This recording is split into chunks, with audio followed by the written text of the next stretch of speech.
Hi everyone, let's see the new topic today, that is the difference between DBMS and traditional file system. So the first point says the definition. What is the definition for DBMS? A software system that allows users to create, manage and retrieve data efficiently using structured methods. एक software होता है DBMS जो allow करता है users को data को create करने में के लिए, मैनेज करने के लिए और रिट्रीव करने के लिए एफिशिएंटली. किस चीज़ को यूज़ करके? एक स्ट्रक्चर्ड मेथड्स को यूज़ करके. अब ट्रेडिशनल फाइल सिस्टम का डेफिनेशन क्या होता है? A system that stores data in separate files often manage manually without advanced features.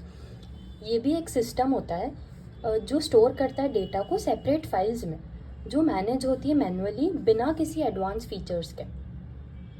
Second point है अपना data redundancy. Reduced due to centralised control and normalisation. DBMS में data redundancy reduced होती है. Data redundancy मतलब duplicacy of data. ये यहाँ पर reduced होती है क्योंकि DBMS डेटा को सेंट्रली मैनेज करता है और कंट्रोल करता है और नॉर्मलाइजेशन टेक्निक्स भी ये यूज़ करता है फॉर डुप्लीकेट डेटा. अब है अपना ट्रेडिशनल फाइल सिस्टम. तो ट्रेडिशनल फाइल सिस्टम में जो डेटा रिडंडेंसी होती है वो बहुत हाई होती है क्योंकि सेम डेटा जो है वो मल्टीपल फाइल्स में स्टोर होता है. जैसा कि इधर लिखा है, हाई as the same data may be stored in multiple files. हो सकता है कि एक ही डेटा मल्टीपल फाइल्स में स्टोर. थर्ड पॉइंट है scalability. Easily scalable for large applications. ये DBMS का ये पॉइंट है कि ये इजीली स्केलेबल है लार्ज एप्लीकेशंस के लिए.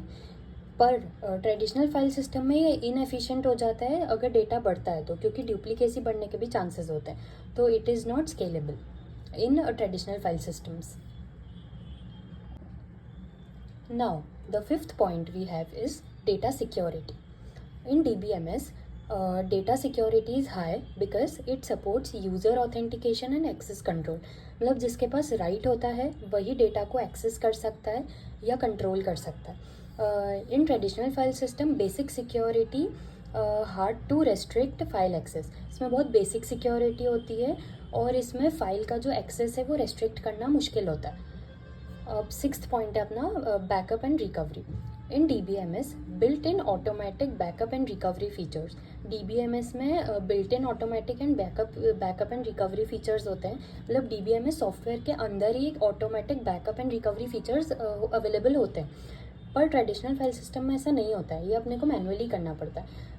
ट्रेडिशनल फाइल सिस्टम और DBMS का ऐसा एग्जाम्पल है कि ट्रेडिशनल फाइल सिस्टम में अगर कोई स्कूल का डेटा है तो ट्रेडिशनल फाइल सिस्टम में उस डेटा को, जैसे स्टूडेंट का कोई भी डेटा है तो उसको 3 अलग अलग फाइल्स में स्टोर किया हुआ होता है. जैसे marks.txt और fees.txt, name.txt या अदर information.txt, ऐसे मल्टीपल फाइल्स में डेटा स्टोर होता है. पर इन DBMS कोई भी अपन सॉफ्टवेयर का यूज़ करके, जैसे कि MySQL, अपन एक ऑर्गेनाइज्ड और स्ट्रक्चर्ड वे में डेटा को स्टोर कर सकते हैं और उसको एक ही किसी की के थ्रू अपन एक्सेस कर सकते हैं. Thank you.